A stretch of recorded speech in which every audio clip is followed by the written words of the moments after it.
धाकड़ खबर, बेखौफज़ुबां, बेबाक अंदाज। धाकड़ खबर के न्यूज़ से मैं आपके साथ हूं अकरम रईस खान। ईवीएम को लेकर सही दरवाजा नहीं खटखटा रहे हैं प्रदर्शनकारी आंदोलनकारी। ये बात हमने एक इंटरव्यू के दौरान, आप जानते ही हैं, देश के जाने माने एडवोकेट महमूद प्राचा से पूछी भी थी। हमारी वो खबर खूब वायरल भी हुई है, लोगों ने देखी भी है, और हम अपने उसी स्टैंड पर आज तक कायम है कि असल में चुनाव आयोग और सुप्रीम कोर्ट को छोड़कर जितनी भी विपक्षी राजनीतिक पार्टियां हैं, उनके दरवाजों पर जाकर ईवीएम को लेकर दबाव बनाया जाना चाहिए, क्योंकि जितनी भी विपक्षी पार्टियां हैं, ईवीएम को लेकर उनका स्टैंड क्लियर नहीं है। और यह बात आज पूरी तरह साबित भी हो गई जब प्रेस कॉन्फ्रेंस के दौरान कांग्रेस पार्टी के राष्ट्रीय प्रवक्ता जयराम रमेश, जो पूर्व केंद्रीय मंत्री भी रह चुके हैं, उन्होंने ईवीएम को लेकर कहा कि वो ईवीएम के खिलाफ नहीं है। आप लोग सुनेंगे और फिर खुद ही कहने लग जाएंगे कि भैया जो इतने दिनों से धाकड़ खबर कहता आ रहा है वो बिल्कुल सही है। लेकिन उससे पहले मैं आपके सामने कल का एक छोटा सा वीडियो रख देना चाहता हूं, जो देश के मुख्य चुनाव आयुक्त राजीव कुमार का है। हसरतों की बात कर रहे हैं ईवीएम पर। तो मुझे भी ईवीएम पे फिर मैं रात सोच रहा था ये प्रश्न तो आएगा जरूर, तो फिर रात को मैंने कुछ लिखा अपने हाथ से, वो फिर आपको सुनाता हूं। अधूरी हसरतों का इल्जाम, अधूरी हसरतों का इल्जाम हर बार हम पर लगाना ठीक नहीं। ये ईवीएम कह रही है, मैं नहीं कह रहा हूं। अधूरी हसरतों का इल्जाम हर बार हम पे लगाना ठीक नहीं। वफा खुद से नहीं होती, खता ईवीएम की कहते हो। और बाद में गोया जब परिणाम आता है तो उस पे कायम भी नहीं रहते, आप ही के पक्ष में रिजल्ट आ जाता है। ये क्या बात है भाई, कितने दिन? ईवीएम्स आर 100% शायर बन गए हैं साहब। वैसे आप जानते हैं नरेंद्र मोदी भी कम शायर नहीं है। अब वो अलग बात है कि किसी का भी शेर वो गालिब के चिपका देते हैं या कोई लिख के दे देता है तो पढ़ देते हैं। अब ये दावा कर रहे हैं कि इन्होंने रात में बैठ के लिखा है, तो कितना लिखना पढ़ने का शऊर है। आज से पहले कितनी किताबें लिखी हैं, कितनी जगह इनके आर्टिकल छपे हैं। और अगर इतने ही होशियार कलाकार हैं तो विपक्ष जब पिछले 10 महीने से इनसे मिलने के लिए वक्त मांग रहा है तो उसको वक्त क्यों नहीं दे रहे हैं। अब आप सुन लीजिए जयराम रमेश की बात को, खुद ही आप समझ जाएंगे कि ढुलमुल नीति क्या है विपक्ष की ईवीएम को लेकर। Sir, Vaibhav from India daily live. आपने वीवीपैट की बात करी कि 10 महीनों से समय हम मांग रहे हैं, तो सिर्फ वीवीपैट की आपकी मांग है कि या ईवीएम पे जो छेड़खानी का आरोप अब तक विपक्ष लगाता है? क्योंकि ईवीएम पर सर जो चुनाव आयोग है ना सिर्फ दिल्ली में बल्कि देश भर में एक कैंपेन चलाकर लोगों को बता रहा है कि इसमें छेड़खानी संभव नहीं है। देखिए, पहले कई लोग मानते हैं कि हमें ईवीएम के खिलाफ होना चाहिए, पर ये स्टैंड नहीं है।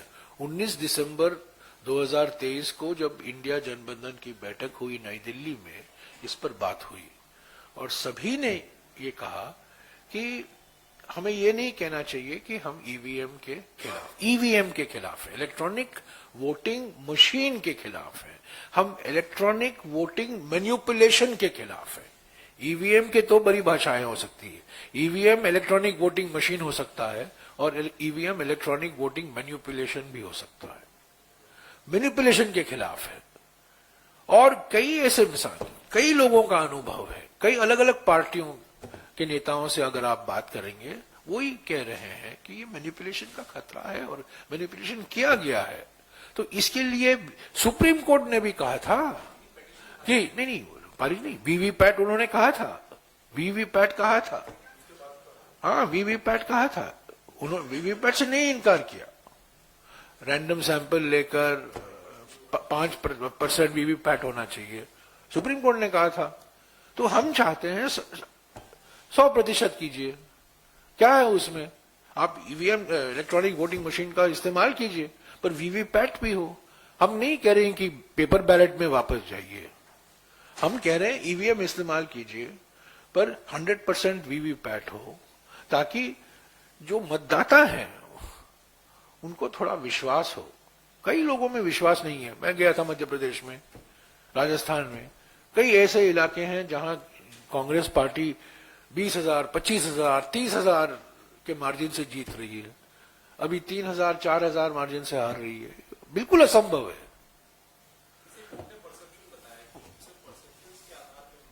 नहीं, परसेप्शन, हमने तो एविडेंस दिया है, एक मोटा सा हमने दस्तावेज तैयार किया है जो हमने इलेक्शन कमीशन को भेजा है और हमने मांग की कि 10-15 मिनट के लिए आप मिल लीजिए, उसमें क्या हर्ज है आप बताइए।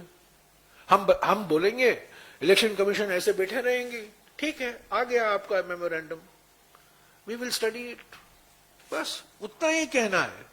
वो औपचारिकता अभी नहीं कर रही है ना, तो क्यों डरे हुए हैं? किसके इशारे पर ये हमें ना कह रहे हैं? यही तो मेरी बात है। मैं नहीं समझता हूं कि हम जाएंगे, वो हमसे बातचीत करेंगे, डिस्कशन होगा, कुछ हल ढूंढ निकाला जाएगा, नहीं, औपचारिकता है। 10 लोग जाएंगे, फोटो अपॉर्चुनिटी होगा, हम लोग दस्तावेज पेश करेंगे, हम लोग बात करेंगे, चुनाव आयोग जो कमिश्नर हैं कुछ 1-2 शब्द बोलेंगे, हाँ मिला है, इस पर बातचीत करेंगे, वी वांट इंडिपेंडेंट इलेक्शन, निष्पक्ष होना चाहिए, वो सब हो गया, चाय पियो निकलो। वो भी नहीं हो रहा है ना, वो दिखावा भी नहीं हो रहा है, तो क्यों डरे हुए हैं? क्यों हमसे मिलने से इनकार कर रहे हैं? ये मेरा सवाल है। सुन लिया आपने, बता रहे हैं साहब कि हम ईवीएम के खिलाफ नहीं हैं, हम तो ईवीएम से चुनाव कराना चाहते हैं, हम कोई बैलेट से चुनाव नहीं कराना चाहते हैं, लेकिन हम ये कह रहे हैं कि वीवीपैट लागू होना चाहिए। वीवीपैट आप जानते ही हैं, जैसे ही मशीन से आप कोई बटन प्रेस करते हैं, जिसको आपने वोट दिया है, बगल में आपके एक प्रिंटर लगा होता है, उसमें से एक पर्ची निकाल कर उसके अंदर गिर जाती है। तो ये कह रहे हैं कि 100% जो है वीवीपैट से ही जो है पूरा चुनाव कराया जाना चाहिए और वीवीपैट की ही काउंटिंग कराई जानी चाहिए। अब यहाँ सवाल ये पैदा होता है कि अगर आपको चुनाव आयोग ने मिलने का वक्त नहीं दिया, जो आप कह रहे हैं कि भाई हम तो फॉर्मेलिटी पूरी करने जा रहे थे, चाय पीने जा रहे थे, फोटो सेशन कराने जा रहे थे, उसका मौका चुनाव आयोग ने आपको नहीं दिया, तो आप कौन सा चुनाव आयोग के दफ्तर के बाहर जाकर बैठ गए? और अभी भी वक्त है, क्योंकि पहले दौर का मतदान तो 19 अप्रैल को होना है। आप इस मामले को लेकर सुप्रीम कोर्ट भी जा सकते हैं और सुप्रीम कोर्ट से भी कोई इसमें आदेश जारी करवा सकते हैं कि 100% वीवीपैट जो है लागू किया जाए, लगाया जाए ईवीएम के साथ। लेकिन एक बात क्लियर है कि जो लोग प्रदर्शन कर रहे हैं वो भी सही दरवाजा नहीं खटका रहे हैं और जो विपक्षी पार्टियां ईवीएम पर सवाल उठाती हैं वो भी पूरी ईमानदारी से बात नहीं कर रही हैं। जनता को छोड़ दिया है और इसकी वजह से जो लोग आज सत्ता में बैठे हैं वो ईवीएम का भरपूर फायदा उठा रहे हैं। बने रहिएगा धाकड़ खबर के साथ। कमेंट्स के रूप में आप लोग अपनी राय दे सकते हैं, खबर को लाइक कर सकते हैं, चैनल को सब्सक्राइब कर सकते हैं, ज़्यादा से ज़्यादा हमारी खबरों को शेयर कर सकते हैं। फिर ऐसे ही किसी सुलगते हुए या उलझते मुद्दे लेकर मैं आपके सामने हूँगा हाजिर। फिलहाल अभी मुझे दें इजाज़त।